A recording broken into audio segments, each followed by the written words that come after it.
அவைக்கே வராத எம்பியும் சஸ்பெண்ட்.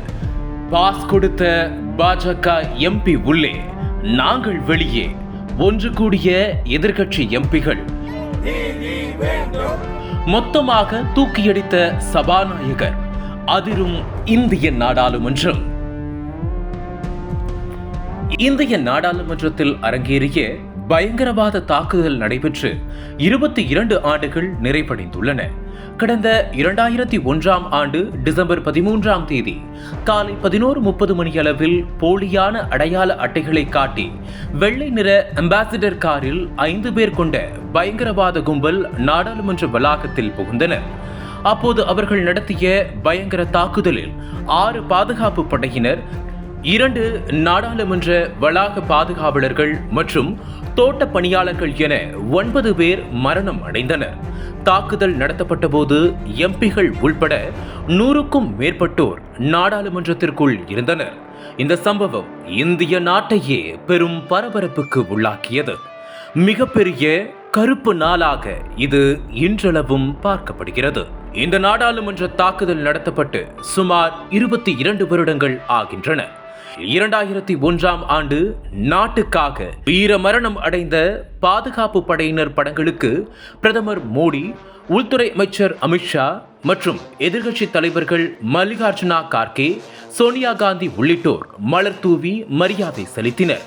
இந்த நிலையில் புதிய நாடாளுமன்றத்தில் குளிர்கால கூட்டத்தொடர் தொடங்கி நடைபெற்று வருகிறது.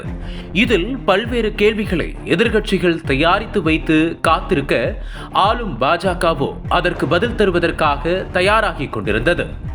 நாடாளுமன்ற அலுவல்கள் தொடங்கிய நேரம் பார்வையாளர்கள் மாடத்தில் அமர்ந்திருந்த 2 இளைஞர்கள் திடீரென தடுப்புகளை தாண்டி அவைக்குள் குதித்தனர்.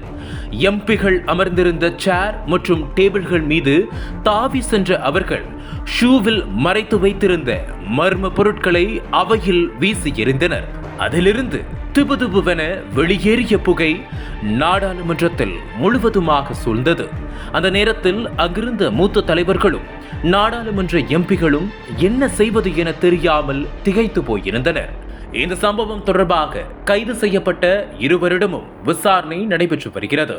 தடை செய்யப்பட்ட பொருட்களுடன் அந்த 2 எப்படி பார்வையாளர்கள் பகுதிக்கு வந்தனர் என்பது தொடர்பாகவும் விசாரணை நடைபெற்று வருகிறது. மேலும் இந்த தாக்குதலில் மூளையாக செயல்பட்ட லலித் ஜா என்பவர் டெல்லியில் கைது செய்யப்பட்டுள்ளார். அதே வேளையில் நாடாளுமன்றத்தில் அத்துமீறி தாக்குதல் நடத்தியவர்களில் ஒருவரான பிரதாப் சிம்ஹா தான் பார்வையாளர்கள் பாஸ் வழங்கியுள்ளார். அப்போது பேசிய பாதுகாப்புத்துறை அமைச்சர் ராஜ்நாத் சிங், பாஸ் வழங்கியதில் அனைவரும் கவனமுடனும் செயல்பட வேண்டும் எனவும், எதிர்காலத்தில் இதுபோன்ற சம்பவம் நடைபெறாமல் இருக்கும் வகையில் நடவடிக்கை எடுக்கப்படும் எனவும் தெரிவித்தார். ஆனால் இதை ஏற்காத எதிர்க்கட்சி எம்பிகள் இந்த விவகாரத்தில் உள்ள பாதுகாப்பு குறைபாட்டை கண்டித்தும் அதற்கு பெரும் பொறுப்பேற்று உள்துறை அமைச்சர் அமித்ஷா பதவி விலக வேண்டும் என்று கண்டன கோஷங்களுடன் நாடாளுமன்றத்தில் கடும் அமளியில் ஈடுபட்டனர். இதனால் 2 அவைகளும் நாள் முழுவதும் முடங்கின. இதற்கிடையில் நேற்றைய தினம் மக்களவை கூடியதிலிருந்து எதிர்க்கட்சியினர் நாடாளுமன்ற அத்துமீறல் சம்பவத்தை சுட்டிக்காட்டி கண்டன குரல்களை எழுப்பி வந்தனர். அப்போது பதிலளித்த சபாநாயகர் ஓம் பிர்லா, அவையின் பாதுகாப்புக்கு நாடாளுமன்ற செயலகம்தான் பொறுப்பு என விளக்கம் அளித்தார்.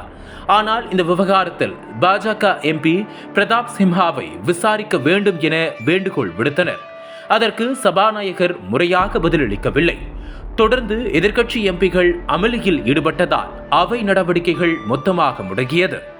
இந்த விவகாரத்தில் எதிர்க்கட்சி எம்பிகள் கடும் எதிர்ப்புகளை தெரிவித்து வந்ததால் அவை நடவடிக்கைகளை முடக்கியதாக கூறி அவர்களை இந்த கூட்டத்தொடர் முழுவதும் சஸ்பெண்ட் செய்வதற்கான தீர்மானம் கொண்டுவரப்பட்டது. குரல் வாக்கெடுப்பில் நிறைவேற்றப்பட்ட இந்த தீர்மானத்தில் தமிழ்நாட்டைச் சேர்ந்த திமுகவின் கனிமொழி, ஜோதிமணி, மாணிக்கம் தாக்கூர், சு வெங்கடேசன், சுப்ராயன் உள்ளிட்ட 14 எம்பிகள் சஸ்பெண்ட் செய்யப்பட்டதாக அறிவிக்கப்பட்டது. ராஜ்யசபாவில் திரிணாமுல் காங்கிரஸ் எம்பி டெரிக் ஓ பிரையன் சஸ்பெண்ட் செய்யப்பட்டார். தொடர்ந்து தாங்கள் சஸ்பெண்ட் செய்யப்பட்டதற்கு எதிர்ப்பு தெரிவித்து 15 எம்பிக்களும் நாடாளுமன்றத்தில் உள்ளிருப்பு போராட்டத்தில் ஈடுபட்டனர். இந்த நிலையில் கூட்டத்தொடரில் இருந்து சஸ்பெண்ட் செய்யப்பட்ட எம்பிகளின் விவரம் வெளியானது. அதில் அன்றைய நாள் திமுக எம்பி SR பார்த்திபனின் பெயரும் சஸ்பெண்ட் பட்டியலில் இடம்பெற்றிருந்தது. சஸ்பெண்ட் செய்யப்பட்டது திமுக எம்பி கௌதம சிகாமணி எனவும் SR பார்த்திபனின் பெயர் தவறுதலாக இடம்பெற்று விட்டதாகவும் நாடாளுமன்ற செயலகம் தெரிவித்தது. ஆனாலும் அவர்கள் வெளியிட்ட அறிக்கையில் எம்பி கௌதம சிகாமணியின் பெயர் இடம்பெறவில்லை. இந்த நிலையில் இதுகுறித்து பேசிய திமுக எம்பி கனிமொழி, பாஜகவை பொறுத்தவரை கேள்வி கேட்பவர்களை மொத்தமாக அழிக்க வேண்டும். நாடாளுமன்றத்தில் நடந்த மிகப்பெரிய பாதுகாப்பு அத்துமீறலை பாஜக மிக எளிமையாக கடந்து செல்வதாக குற்றம் சாட்டியுள்ளார்.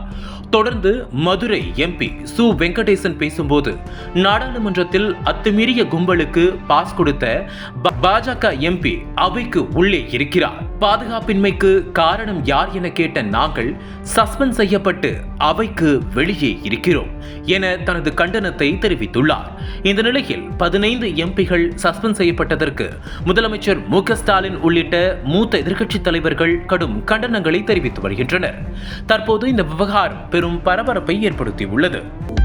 அனல் பறக்கும் செய்திகளை அப்டேட் செய்து கொள்ள நக்கீரன் களத்தை இப்பவே சப்ஸ்கிரைப் பண்ணுங்க.